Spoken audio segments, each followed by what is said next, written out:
from a Tesla standpoint, we obviously welcome this, and we're very excited to see that the big car companies are embracing electric vehicles. If you were to rewind the press releases to 5 years ago, that was not the case. They were, not saying nice things about electric vehicles five years ago. But now, I believe almost every major car company in the world has embraced electrification and agrees that it is the right path. And this is really what we set out to do with Tesla. It was not to get maximum market share or anything. It was really to try to show the auto industry that it was possible to go electric, and that if you made compelling electric cars, people would buy them. And that's what's happened. I think that's really profound.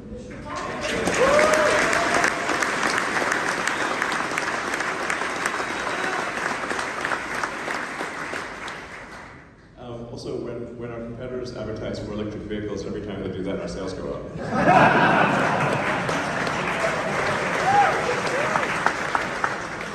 It's pretty funny. But we do, we have open sourced a lot of patents, so they can use our patents for free, and so we're helping out, and I think it's sort of a mutual prosperity thing, and it's good. So, so Model Y. Definitely don't want to count chickens until they're hatched, but I think we're tracking to have Model Y be the highest selling vehicle by revenue this year, and the highest by unit volume next year.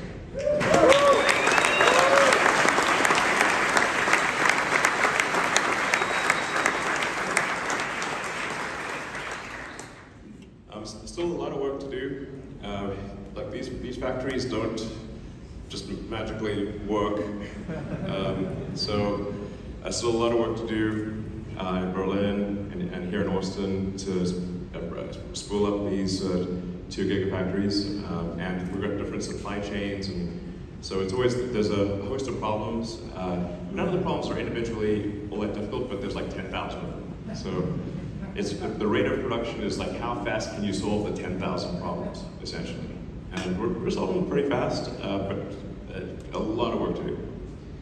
And we might be able to announce another factory location later this year.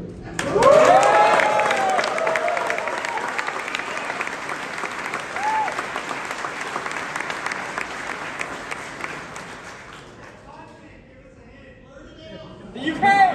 Continent! Where are you building it? Continent! Where should we?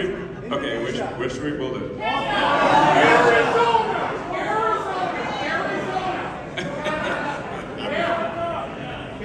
East Coast. Canada. Okay, we got a lot of candidates. I'm half Canadian, so maybe I should.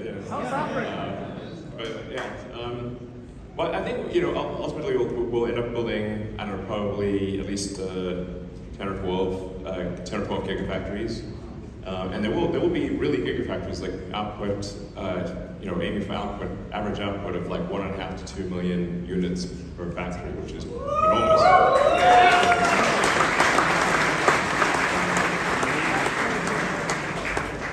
And our Fremont factory in California is already the highest output factory in North America.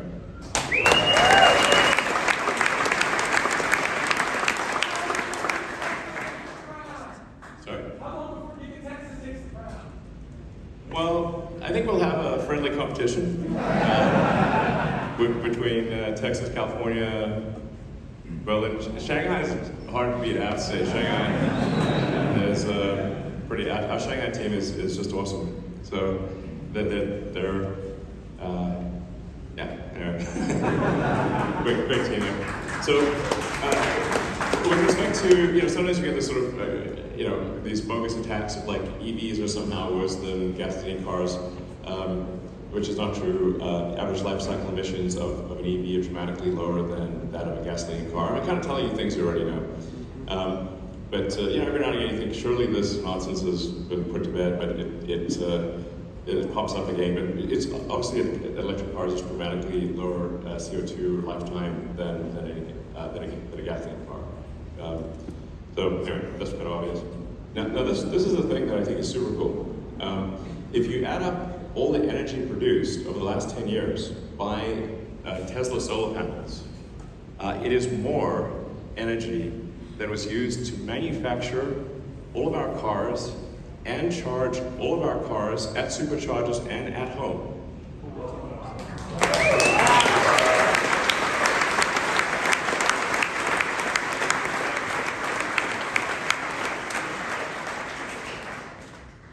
And I mean, the mission of Tesla is to accelerate sustainability, and I think this is really amazing. You know, more energy produced than was used in making the car and charging them over billions of miles.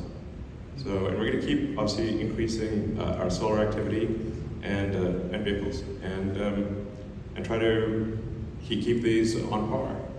Because the three elements of a sustainable energy future are sustainable energy production, primarily with solar and wind, and then stationary battery packs to store the sustainable energy because of its wind and solar are intermittent, and then electric transport. And if you have those three pillars, you have a fully sustainable future. And yeah, so this was, yeah.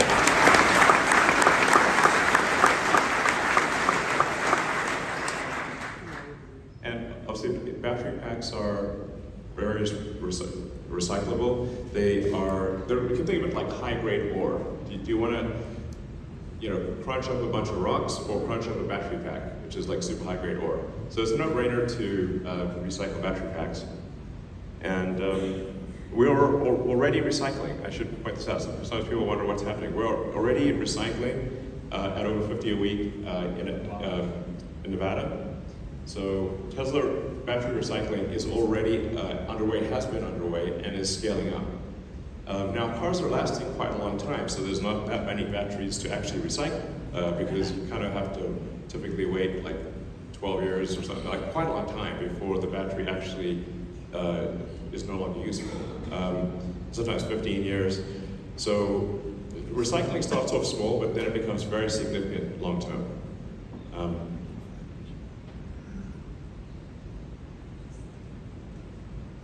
So some factory footage, obviously.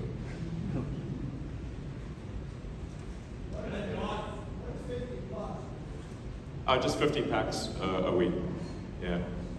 So, yeah, that's what I'm saying. Like, there's actually just not that many packs to recycle because there's not the vast majority of them are still in use. When is Master Plan 3? All right. When is the Master Plan 3? Oh yes, exactly. Master Plan 3. Where is that thing? So Master Plan 3 is going to be fundamentally about scaling. Just looking at the overall problem from a global macroeconomic standpoint and saying, what are all the things that are needed to achieve a fully sustainable economy? Because I think a lot of people don't know. And really, like, what tonnage of lithium, of cathode, anode, separator electrolytes, electronics, what are all the things that are needed, what are all the things that need to be done in order to transition to a fully sustainable global economy?